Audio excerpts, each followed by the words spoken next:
Hello and welcome back to another All Nation video.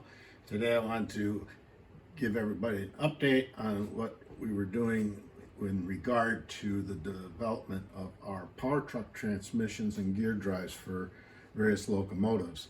Now, the point of trying to develop our transmissions is so that they can be used in a variety of equipment, not just All Nations engines or some of the older engines like the F3, F7s. So what I have before you is a completed unit with dual power with a Pitman motor on our latest AAR Type A truck. And I did this because I intended to really do a upgrade on my NW2 switchers, and I wanted to have the option of having double power or just single power, and I found that the single power is very adequate for my needs. I don't really need to have both trucks powered. What we tried to do is also facilitate the ability to build any of this from kit. And one of the nice features that I like about this is the entire thing can be torn down and put back together for either servicing, upgrading, or even perhaps if you want to fine tune the mechanism at some point after some wear and tear over the years, you can easily do that by taking it apart and putting it back together. It's a fairly easy task, and I would say that rather than just throwing away the old units or parts, you could actually probably take some of the older tower drives and rehabilitate them with our parts now that we're supporting them. Now, one of the other things I found that I like to try to do was in our traditional tower drive, you would see that the drive shaft from your motor that powers this was pretty standard. We did not provide different heights of towers. Well, now we do. I can actually have a very high tower like you might find in an old Wagner or old Weaver drive rather. And I have developed the drive shafts so that this distance varies. And on this unit here, I wanted more direct inline power. I didn't really want to see the shaft have to go way low with the original smaller drives, and I think it makes for a smoother drive. Now, what I also found that I like is the sprocket and chain with the ability to have different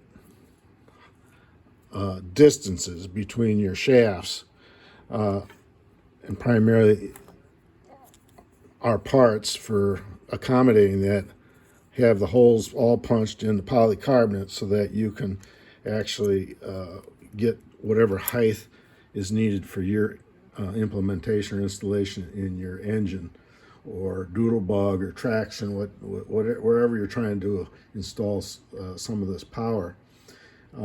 Also, we have the ability to use a larger sprocket on the bottom with the smaller one, which was fairly traditional, but we can also have a one-to-one on these, and they work very nicely. And a little bit later on the end of this video, we're going to show you some of our testing that we did on this unit and how nice it works.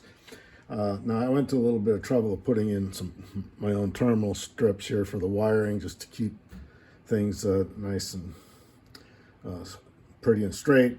And I also went ahead and put all-wheel pickup on everything.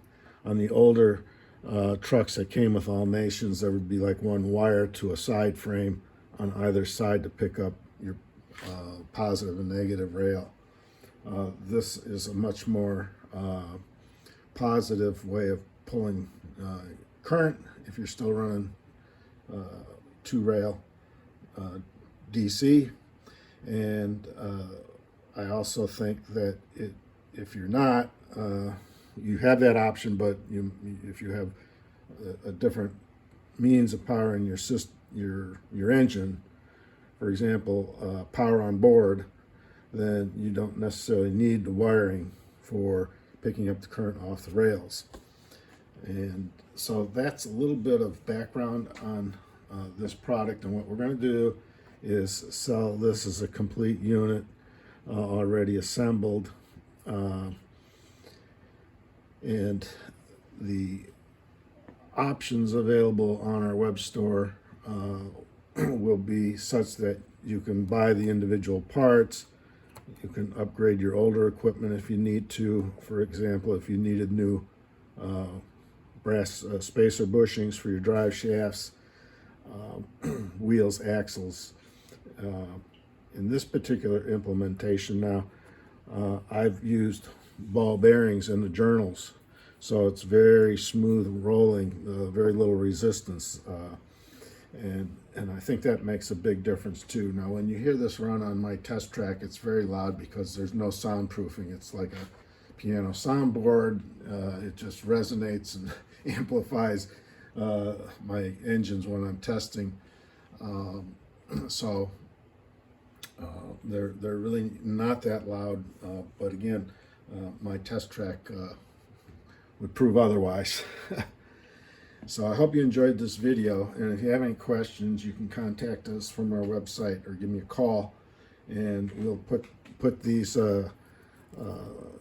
sides out there, probably a set of each of them for different heights, including for the smaller gearbox, which is very typical, like right here, and you can decide which height you want in a tower drive, and I think it'll work very good. Now, I found out that instead of using the machined coupler that we have traditionally, and I still have a lot of these, and trying to mount that to the shaft and get it perfect,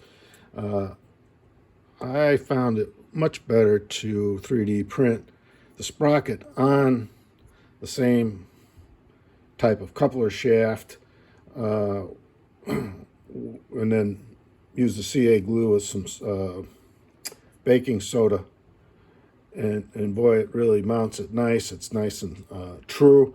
You can get the sprockets perfectly aligned top to bottom, and get a nice smooth drive.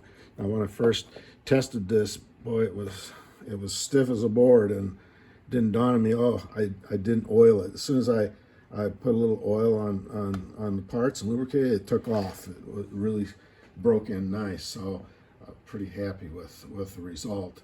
But I do typically try to connect these up to a motor and run them for a few minutes before we put them all together, just to make sure there's nothing binding and that I got the shimmerings correct in the drive. So give us your feedback, and I hope these drives will give you many, many years of service and enjoyment.